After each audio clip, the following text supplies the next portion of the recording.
আমরা স্পষ্টভাবে আপনাদের একটা কথা বলে দেই, এই জুলাই অভ্যুত্থানে কয়জন রাজনৈতিক ব্যক্তিত্বের ছেলে মেয়ে মরেছে একবার হিসাব করে দেখবেন। কয়জন বড় বড় পলিটিশিয়ানের সন্তান জীবন দিয়েছে একবার হিসাব করে দেখবেন।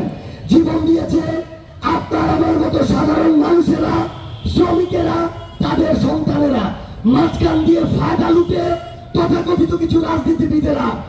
আপনারা যদি সেই চিত্র দেখেন, ওই কেন্দ্র থেকে জেলা উপজেলায় এখন আবার একই চিত্র ছড়িয়ে পড়ছে। প্রত্যেক জেলা উপজেলায় 5 থেকে 10 জন চাঁদাবাজ, চোরা কারবারি, সিন্ডিকেট চালনাকারী, মাদক ব্যবসায়ী, বাটপার কালপ্রিট আছে, যারা ওই উপজেলা জেলাগুলোকে রক্ত চুষে খাচ্ছে। আমরা এই প্রত্যেকটি জেলা উপজেলায় ঠিক এ কারণেই নেমেছি, কারণ আপনাদেরকে নতুন করে সচেতন হতে হবে। ওই পলাশির প্রান্তরের কথা মনে করেন, আজকে থেকে প্রায় 300 বছর আগের কথা মনে করেন, যখন নবাব সিরাজউদ্দৌলার বাহিনীতে 50,000-এর অধিক সৈন্য ছিল, হাজার হাজার লক্ষ লক্ষ মানুষ ওই বাহিনীর সমর্থনে ছিল, কিন্তু মাত্র 2-3 হাজার ব্রিটিশ বাহিনীর কাছে পরাজিত হয়েছিল। কারণ সবাই নিষ্ক্রিয় দর্শকের মতো তাকিয়েছিল। ওই মানুষগুলো যদি একটা করে ঢিল ছুটত ব্রিটিশদের কাছে, 200 বছরের জন্য আমার এই বাংলার স্বাধীনতা আমাদের হারাতে হতো না। আজকে একই অবস্থা।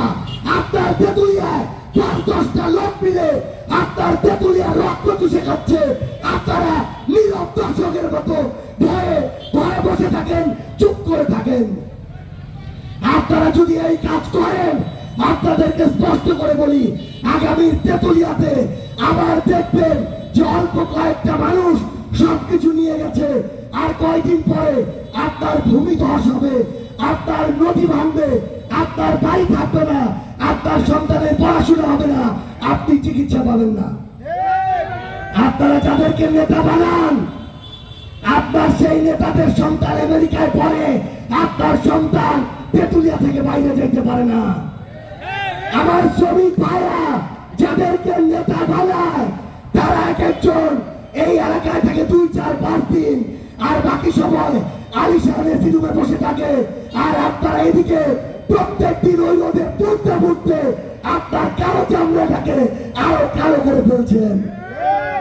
ওই নেতাদেরকে জিজ্ঞাসা করবেন, আপনার সন্তানের চিকিৎসা দরকার হলে সিঙ্গাপুরে মাউন্ট এলিজাবেথে যান, আমার এই উপজেলা হাসপাতালের এই অবস্থা কেন?